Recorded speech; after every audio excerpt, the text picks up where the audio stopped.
Okay, we're live. Hello, everyone. Good morning if you're on the West Coast like me. I'm super excited to be here with Jess Ringgenberg of ELIXR. We are talking about matrescence and leadership and navigating motherhood and career. And if you're like me, you only learn the word matrescence from Jess. So she is the expert. I'm super excited to talk to her today. Before we get into it, I wanted to just share a little bit about Jess's background. She is a corporate advisor and female leadership expert. She left a very successful career in biotech to found ELIXR, dedicating herself to closing systematic gaps in the workplace for women and mothers. And I have a science and genetics background, so I love that she leverages a research-backed scientific approach to inspire female leaders in the mid-career and motherhood at work stages to revitalize and accelerate their future path planning and provide matrescence foundations and awareness through her self-coaching framework. Hi, Jess. Hi, that was a mouthful. I appreciate it, Ashley. You did a great job. No, it's amazing. I'm super excited to have you here. I was so inspired by hearing your background and how you navigated your own early stages of motherhood and work. I would love if you could just tell us a little bit more about what that experience was like and how you handled raising young kids while being in a very intense work environment. Oof, yes. Well, first of all, I just want to say thank you so much for having me. I know we connected a while ago, and I'm so happy our worlds are colliding today on this LinkedIn Live. So thank you very much for having me and giving this story, this journey, this experience, this mission a voice. So thank you. I climbed the corporate ladder. I did the thing that most of us as our younger selves are told to do, and graduated college and built a life and identity around achievement and title and awards and accolades. And, I thought motherhood would just kind of be additive, like, okay, I'm ready to have children. Check the box. Let's do it. And what I realized was the preparation to become a mother and have a child was so focused on everything except myself, my identity that had been so built and tied to career. And it was shocking. It was shocking. Maternal instinct did not come easily to me. I'm sure many women listening can relate to the fact that you have this picture in your head of how working motherhood and motherhood will be. And when it's not that way and you have an identity tied to achievement and career, you feel like a failure, like you didn't do it right. You're not good at it. And so 5 years ago, it kind of all came to a head because it turned into a significant identity crisis. Like at the peak of my career, I did all the things my 12-year-old self said, you did it, you did the thing. I had no idea who I was. I looked in the mirror and I was like, what is the purpose of all of this? Who am I? I don't understand what motherhood feels like for me. I was so disconnected from the experience. And I went through this amazing personal growth journey, like really, really transformative. I got to know myself. I went through coaching and therapy and everything changed. This world opened up that was so frustrating to be a highly educated professional woman and not know the basics of what it means to be a woman and a mother. And so now my entire mission is surrounded around that experience, which is democratizing my coaching journey I went through. I went through years of accredited training, and I believe everybody needs to know those things. I believe women deserve to thrive with information. Information is power. And so my personal experience combined with all of that growth journey and education now is ELIXR, coaching and consulting, which is empowering women and working mothers. And empowerment means like you get to control your own experience. For me, 5 years ago, I had no control. So yeah. I really appreciate you allowing me to share that experience. I love that, Jess. That's so valuable.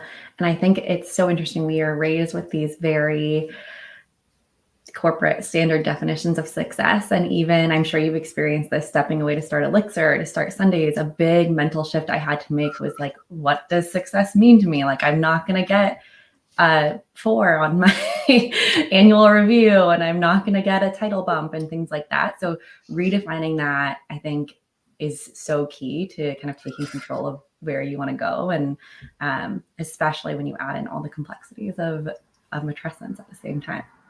You nailed it. I mean, your newborn, your middle schooler, your high schooler, your collegiate athlete, it's really not going to give you an award that said you did it, you get a raise, right? And like, that's so shocking that you have to be able to give yourself awards and support yourself through this journey. And yeah, I mean, the shift to entrepreneurship, again, another identity shift, but I have the skills and tools to support myself through this now. So yeah. Yeah, I love that. Okay, so we're using the word matrescence. Can you actually, I mentioned earlier that you taught me what matrescence means. So can you tell our listeners what it means and where it came from? Yeah, I'll tell you how I came across it. Um, and realizing that this word, matrescence, has been around since the 1970s was quite infuriating. Matrescence is the existential journey of motherhood. And when I went through my personal growth journey and started building out this coaching business and consulting practice and figuring out what I was going to do, I knew I wanted to focus on motherhood. So I went searching and I found all these books and experts and research and studies. And so for years, I combed through the literature of this word in this world. And when I first found it, when I first read that word, actually, like I remember sobbing to my husband because it was so shocking at the beginning. And had I had this word in this world, maybe it would have been different for me. So now I get to share what this means. Matrescence transforms women from the moment you decide you want to be a mother. The moment you decide you want to pursue motherhood and you're in your fertility journey, early motherhood, when you walk in your door with a newborn, middle motherhood, menopausal motherhood, it happens on a biological level, physically, psychological, the identity shifts, relationships, you shed friendships, you manage new marriages. It transforms how you show up in the world at work, economically, societally. I mean, everything changes, yet this word that's been around since the 70s has been invisible. So the research of matrescence, the foundations of matrescence bridged with coaching frameworks, I mean, that changes the game for women and mothers. It empowers you to know that you are not alone. Matrescence is the remodeling of your brain. We can see brains rewire on MRI for the first 2 years. Postpartum is a myth. It doesn't end at 6 weeks, goes on for 2 years. We talk about the mommy brain like it's a bad thing. The mommy brain is incredibly powerful. In fact, that feeling of fogginess in early motherhood actually means that you're attuning to your newborn and you're going to show up more gritty, more emotionally intelligent later in life. Matrescence is the word that builds worlds of support for mothers. And so it's really important for me to share in the work I do for working mothers, because 90% of women are going to become mothers by the age of 44.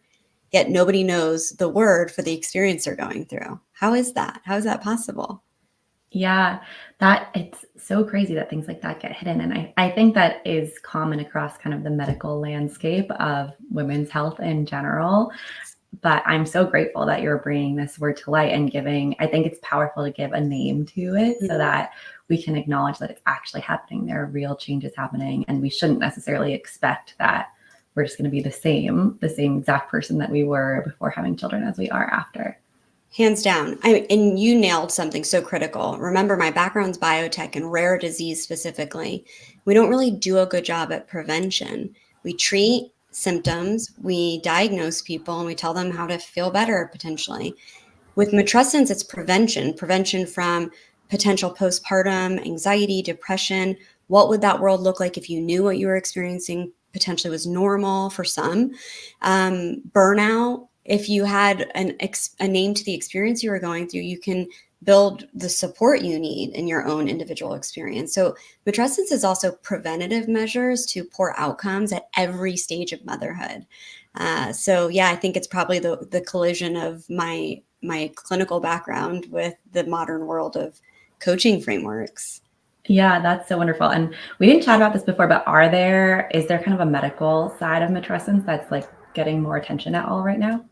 Yeah, there's so the mother of matrescence, who is Dana Raphael, coined the term in 1970s. Dr. Arlie Athan is doing a ton of research around like how I spoke to the prevention of poor maternal outcomes and how OBGYNs and our society and the infrastructure can be built to support women going through it. Think about it as adolescence. We know adolescence is so transformational for children moving into adulthood. So the school counselors are prepared, right? Yeah. And their pediatricians are prepared, and parents were all prepared to navigate, hey, your body's going to change. Hey, your hormones are going to change. And for matrescence, it's not discussed or openly supported. So Dr. Arliathan, her research, there's research happening at academic hospitals and centers. I have a sociologist now partnering, and we're doing research around the world of matrescence and modern motherhood. So the more information and studies we can bring to this word, the more we discuss it and bring visibility. I think this is just the beginning for modern moms today. I love that. That's so important. And you talked about it a little bit, but are there specific areas you see matrescence affecting working moms in their work lives? Everywhere. I do work inside of organizations. I do work inside of communities, do very limited one-on-one, but I can tell you that there are so many themes to matrescence, how it shows up in menopausal motherhood, middle motherhood, which is like so invisible in the workplace. We're barely supporting moms in early motherhood with maternity leave and postpartum support, return to work programs. And it's like this middle motherhood place for me seems like such a beautiful place to create impact. And the themes there are identity, self-discovery, identity crisis, visibility. It feels quite invisible to be the woman at the center of career and motherhood. 84% of post-workshop participants in my world say that matrescence at work matters, because again, it's that I feel validated in my experience. I know I'm not broken or alone. This is normal. And all of a sudden, everyone wants to come together and start talking about it. And I think we can agree that the theme that you show up at work like you don't mother, you mother like you don't work, it puts all the pressure on you to be this super mom, and super mom doesn't exist. We're humans trying our best. The other layer I would say that shows up so significantly, whether it's a new returning to work mom or somebody that has peaked in their career on a leadership level, is juggling and navigating ambition with presence at home with your child. It's really difficult for women to wrap their brains around what that working motherhood experience is. Like, I want to succeed. I love my career. I mean, look, I'm building a business, but I'm also raising a 10-year-old and 7-year-old. So how do we build that recognition that you can still have your own dreams and desires as a woman, and you can also be the most present and intentional mother at home? And so those conversations are always at the top of mind for the women I engage with. Yeah, I love that so much. I think that it's such a struggle for a lot of the families that we talk to too. And one I read, have you read Career and Family by Claudia Golden? I haven't. She won the Nobel Prize actually for this research, which is super interesting. I think we hear a lot about the wage gap between men and women, but her research kind of shows that actually the wage gap is not that big until you reach parenthood. And then once you reach parenthood, you have this difference where someone needs to be on call for kids, on call for the family. And whether it's like by choice or it just happens due to cultural expectations, a lot of times that ends up being the woman. And that the work that we tend to reward the most is the work that's kind of on call. She calls it greedy work, where it's like you can do it, you're willing to put in those extra hours. And I think it's so interesting as we look at like those next stages of your career and kind of how it aligns with this middle motherhood period of like, what are you prioritizing? And also as a person running a company now, I think a lot about like, how do we evaluate what good work looks like? Because I've been in a lot of organizations where I knew that good work meant I was the first person to respond to a Slack message, or like I checked in before I went to bed to make sure I didn't miss anything. But I know that isn't actually what good work means. Like just being responsive does not mean I'm doing the best work. And so I think it's really interesting as an employer to think about how do we evaluate that and how do we think about how that aligns with parenthood now too. Yes. I have like goosebumps when we talk about this. So I had a conversation with a small size biotech organization yesterday, and building out the world of support there looks like all of the things you just spoke about. One, what are the things that got me to this point in my career, like the good girl mentality, the good girl syndrome, say yes, do it all, kill yourself in your role, that got you here? Now as a working mom in the middle of your career, those same things aren't going to get you to the next stage. So from an individual perspective, the work that I do is how do I shed those things that don't serve me anymore and actually don't serve my career? And then on the flip side, how do I build cultures of coaching inside organizations at the leadership level? Statistically, research shows that performance reviews for women are not equal to men in the workplace. Meaning, are you doing things correctly? Have you done good work? How hard are you working? And for men's performance reviews, it's like visionary, big picture thinking. Like it's a lot of, we believe you're doing a good job, right? And so having that clarity from a leadership level of how am I judging good work? How am I vocalizing that out to my entire team so that everybody's judged equally? And so that has to happen internally from working mothers to say, like, I have boundaries in place. This is how I'm going to show up at work. My work is good. And as a leader, how can I make sure I'm building that world of support, performance reviews? Because at the end of the day, working mothers also need to advance in their careers. We need more women in leadership, but we also need more moms in leadership. And so like what you just said, judging good work, building those worlds inside organizations from the leadership perspective, they get moms into the workplace because we're looking at work differently. Yeah, I love that so much. I think that that's one of my biggest goals with Sundays is to get more moms into leadership roles, because I really think that's the only way that we can redefine how we overall think of family and work, because we need representation, people who are actually experiencing this to define those boundaries and what work looks like. I'm really curious. You mentioned talking to people about shedding things in their career that don't serve them anymore. Are there trends that you see repeatedly with the parents that you work with? Oh, yes. So many trends. So you and I spoke about this before we went live today, but I'm building a self-coaching course because, like, think about it. If I want to democratize coaching, my experience of the years getting certified to coach was transformative for me as a person. I shed so many things that didn't serve me just by simply being educated to coach others. Yeah. So it shouldn't just be for organizations that are going to hire one-on-one career coaches. It shouldn't just be for women who are going to pay out of their pocket to go get coached. Everybody deserves to be their own coach. And all of a sudden, you become an observer of your life. You get to kind of step outside of your habits, your mannerisms, your behaviors, rather than just being subjective to these habits you've had your whole life. So I'll give you an example in the self-coaching course. What you just said is like what shows up with like some of the good girl conditioning or behaviors. And I spoke about boundaries. What I can tell you is we know when you don't have boundaries in place at work or in your friendships or in the PTA volunteer hours at school, that boundaries or a lack thereof actually leads to resentment. So some of the habits I can say that I witness quite frequently is saying yes. And we see organizations go to the yesers in the companies because they know they'll say yes. Yeah. They're like, oh, we can count on Ashley. She'll do the extra work and project. But we need the Ashley, the moms, the women inside organizations to say, you know, I'm at bandwidth. I'm going to put a boundary on my time, my mental health, and you're going to have to find somebody else to do the work. Knowing that, especially with defined performance reviews, that it's not going to inhibit your success. But habits like saying yes and not having boundaries in place, when you say yes to other things, you say no to yourself and your mental health and your well-being. And then it leads to resentment, disengagement, dissatisfaction at work. So things like that. I would also say shedding habits of self-sacrificing. Being a good mom doesn't mean you have to sacrifice your well-being for everybody else. Being a good employee doesn't mean you have to self-sacrifice for everybody else's well-being. And from the ages of 7 to 12, we're so conditioned to behave, dress, do, be for everybody else. And we don't actually go inward. And there's this whole inner world waiting for women and mothers to know what it feels like to feel aligned and intentional and confident with your own world and life. So yeah, there's a lot of shedding to be done. And still 5 years now in my experience, I'm shedding every day.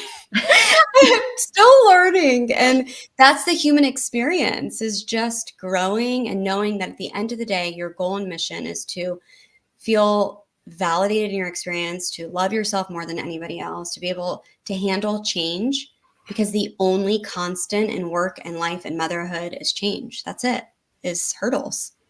Yeah.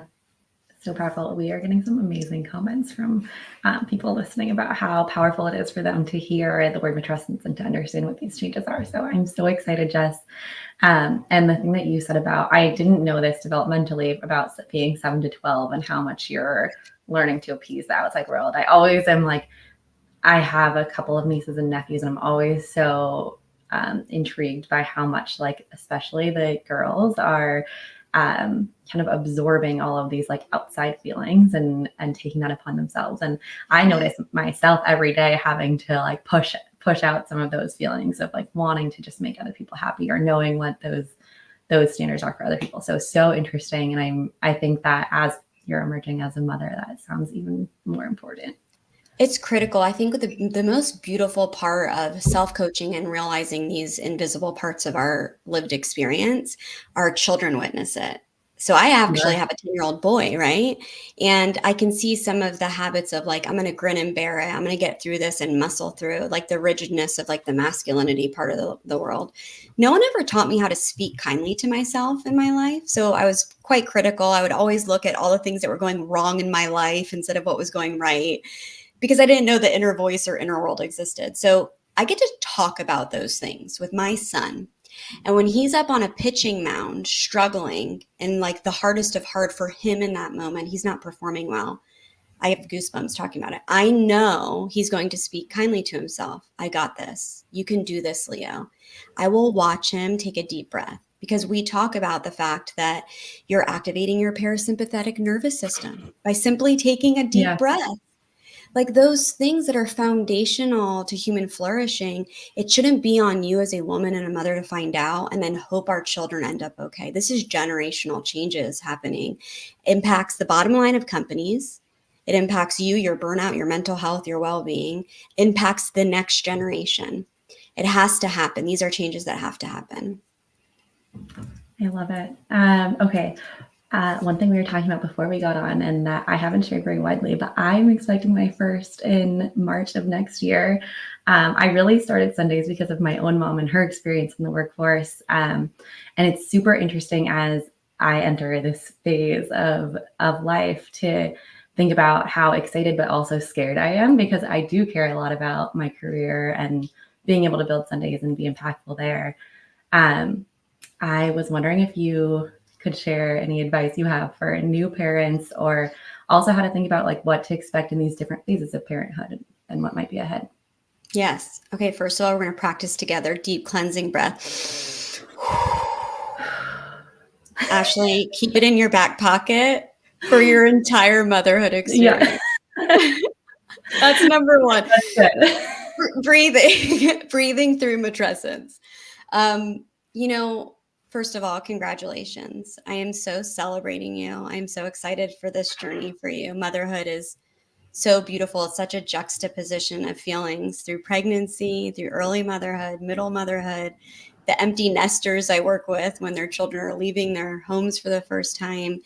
And so the first thing I would say is get comfortable with two things happening at once, with loving this human, loving your experience of growing something, while also feeling so anxious, nervous, overwhelmed, scared. And that's completely normal. There's nothing wrong or broken with you. You can feel all things at once. I think the advice is knowing that you can't control very much in this world except your own inner world. And so what do you need? What works for you to maintain some piece of control in life? Again, that's empowerment, right? Is being able to go inside yourself, ask yourself what you're feeling, what your needs are.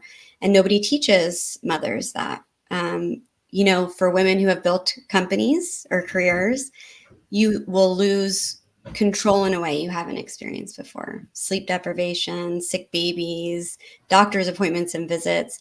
And that's the journey and experience. And so I would say, whatever pictures you hold so true in your head, know that you're allowed to be open to all the creative possibilities that could happen. Your motherhood experience will be so unique to you in your journey. And it's beautiful and it's hard. And in between the hard is another little tiny fleeting beautiful moment.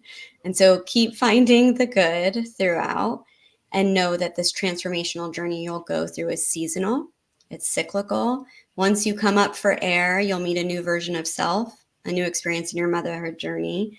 And that at the end of the day, you matter as a woman. Your dreams, your experience, your life, you can't give to baby, and you can't give to Sundays and all the other mothers you support without giving to yourself. And so I'm just wrapping you in so much love, and you're not alone. And I hope you feel so validated at every stage of your experience.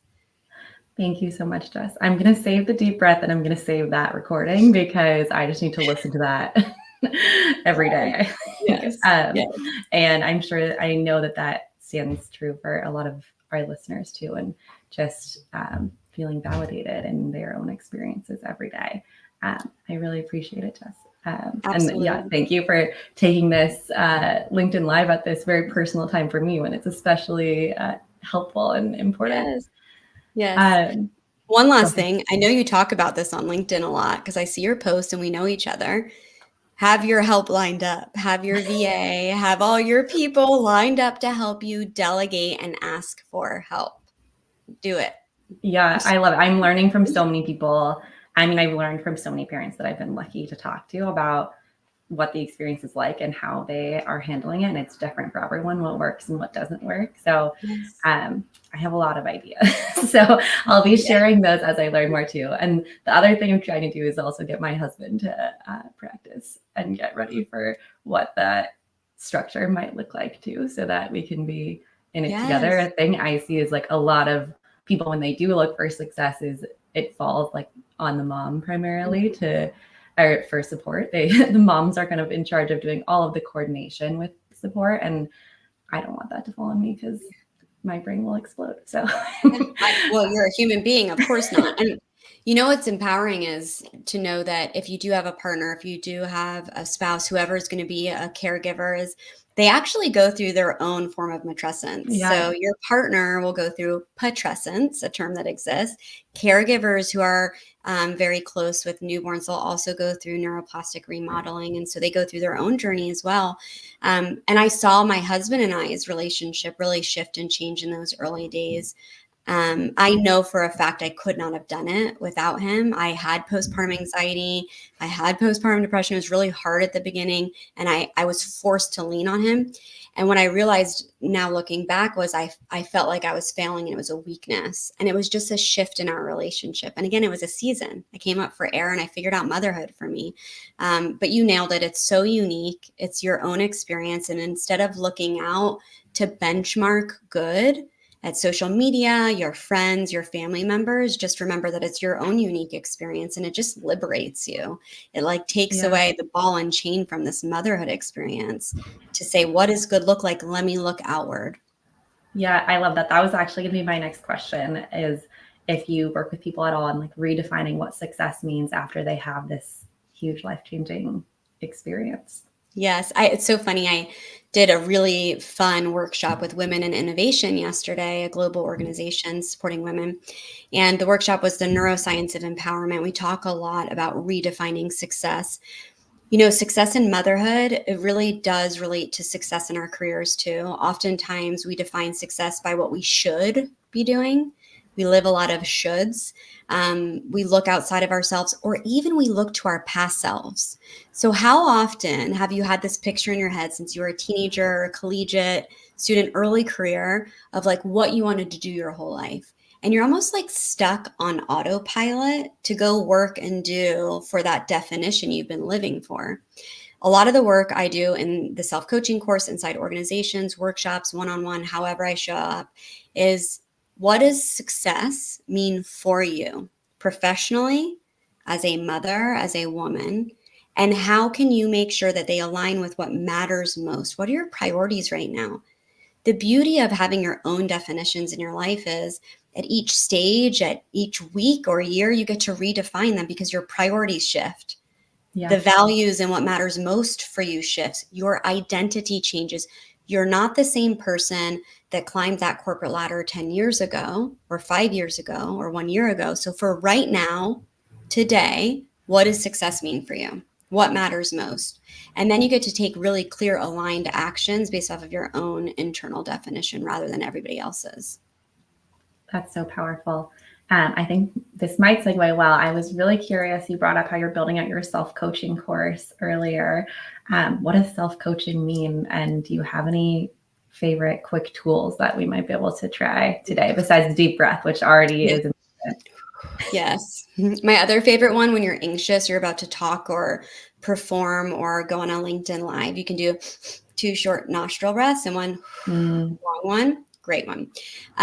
So self-coaching is transformative because what I realized in the years of getting educated on neuroscience and positive psychology, the coaching frameworks by the International Coaching Federation to show up as an accredited coach, was that the experience of learning and using them on myself and in my own life was really the transformation. One-on-one coaching is beautiful, but at the end of the day, I self-coach day in and day out. So in a self-coaching course, or when you are spending time on your own life self-coaching, it's checking in with yourself when, for example, you're going to say yes to that project. You're going to say yes to that project. You already know you're overwhelmed. You're already at bandwidth. Self-coaching is putting a step in before you take action to say, how will I feel after I take on this project? What will the outcome be? It's all of a sudden stepping out of your normal day to day and putting steps in place to protect your peace, to take care of yourself and to prioritize yourself. Self-coaching shows up with inner dialogue. Maybe you have a story that is replaying in your head. Self-coaching says, okay, you know what? You deserve to have some self-awareness in your life. What are those stories you're telling yourself? What is that inner critic telling you? So self-coaching gives you the tools, the skills, the frameworks, and the awareness to create change, to truly flourish in your life without having to depend on a coach outside of yourself or, I like to say also self-coaching shows up that it's like building a life toolbox. Dr. Martin Seligman, he wrote a book called Flourish. He's kind of the father of positive psychology. It's not all about good vibes only or happiness. Self-coaching says there's going to be bad days, there's going to be hard moments, but what do you need as a human to navigate all of those?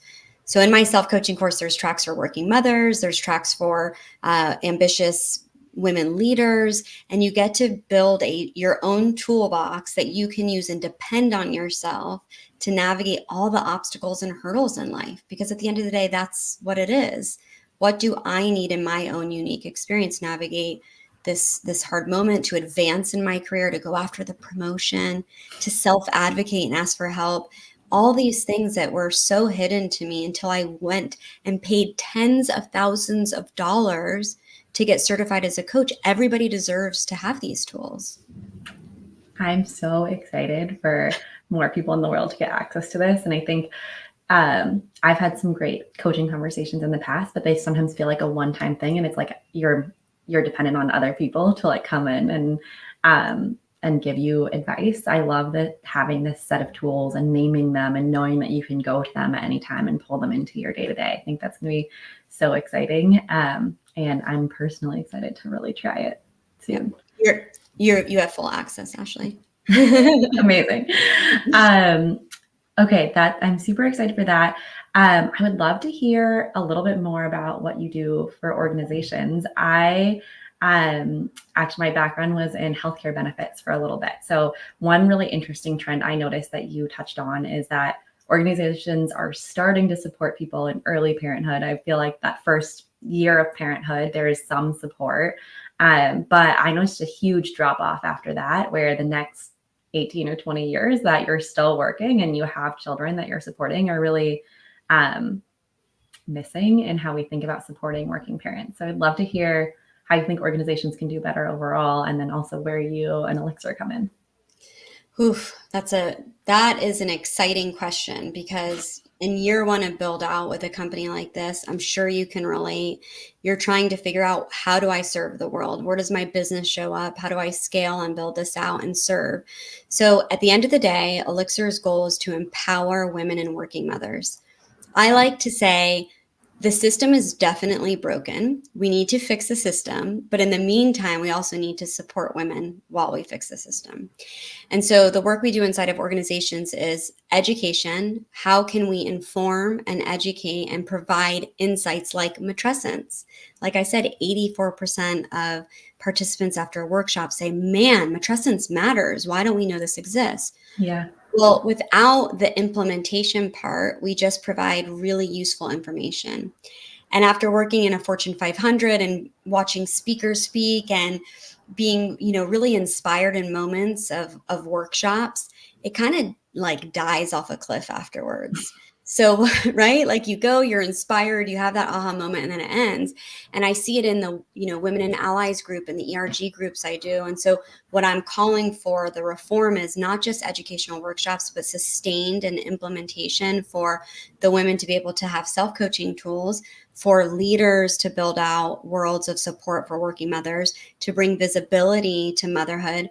This is not divisive work. It's not men versus women. But if we look at the motherhood tax that exists, for example, a male, a father, will receive a 6% pay increase for every child he has. A woman who experiences motherhood at work will receive a 4% decrease for every child she has. So it's not men versus women. It's not meant to be exclusive, but the work we're doing is to close the gender pay gap by bringing visibility to mothers and really giving them the tools and skills to advance in their career, to prevent burnout, to stay engaged, to be the change one woman and mother at a time. So it's tailored, it's bespoke build outs for organizations. And it's what I wish I had 10 years ago. And it's what I know to be the future of work to come.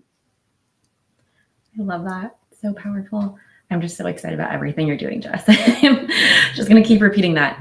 And then the last thing I wanted to hype, and hopefully we can get some of our listeners to participate, is I know you're doing some really exciting research. Can you tell us more about that? Yes. So one of the things that was really difficult for me to wrap my brain around was that original coining of matrescence from the 70s, and kind of what we know of it today is it's very focused on this word becoming a mother. And what I know to be true is matrescence never ends. I know that because we can see it in grandmotherhood, the neuroplasticity that occurs into the brains of our mothers that are now carrying, or grandfathers. And so if we look at the fact that modern motherhood today requires such intensive parenting, sports, drop-offs, laundry, navigating homework, bullying at school, I mean, all the things, plus we're working more than ever before, intensive work, then we know that matrescence actually never ends because you're constantly meeting new versions of yourself. So I'm partnering with a sociologist, and ELIXR is going to sponsor, and we're going to start fielding survey respondents in the next couple of weeks to broaden, expand, and define modern motherhood, the holistic matrescence experience. And the goal is to uncover hidden aspects, hidden gaps to what well-being means in the modern motherhood experience. And I believe this is just the beginning of the research ELIXR will do in the future. We also do survey and research inside of organizations to benchmark the custom build-outs. But this specific research is to bring a new understanding of matrescence for 2024 mothers and the next generations to come.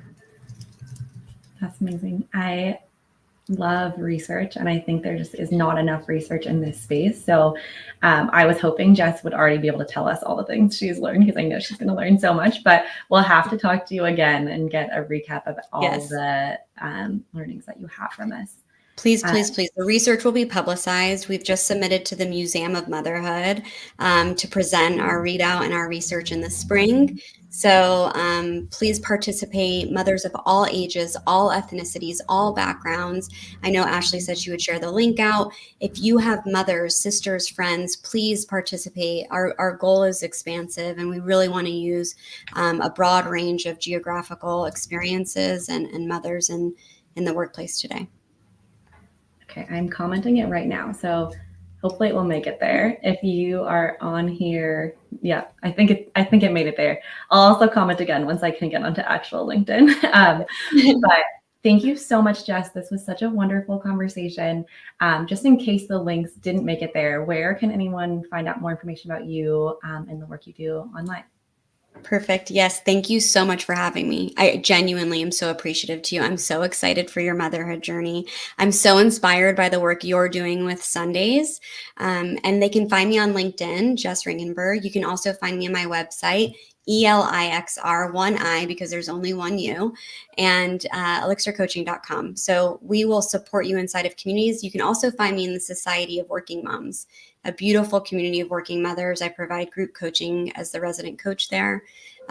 So find me in all the places. Just find me. Okay, amazing. I posted it on actual LinkedIn, so it should go through now. Oh, And I know I saw Kate on here earlier. I know she's one of the founder of Society of Working Mothers, and I've heard absolutely wonderful things about the group. Hopefully I can join soon. And we have expecting mothers. Come join us. We would okay, love to have you. It's such a beautiful, robust group of women working in corporate, entrepreneurs, founders, women at all stages of motherhood. And we know that loneliness is such an epidemic. Moms are looking for connection and a place to feel valued and supported. And it is a really special place for all mothers. amazing. Thank you so much, Jess. As always, I learned so much from this conversation. I'm leaving feeling so excited and supported, even just from briefly talking to you. So I hope other people also have that experience. And I can't wait to talk again soon. Thanks so much for having me. Have a beautiful day, Ashley. You too. Bye. Bye, everyone.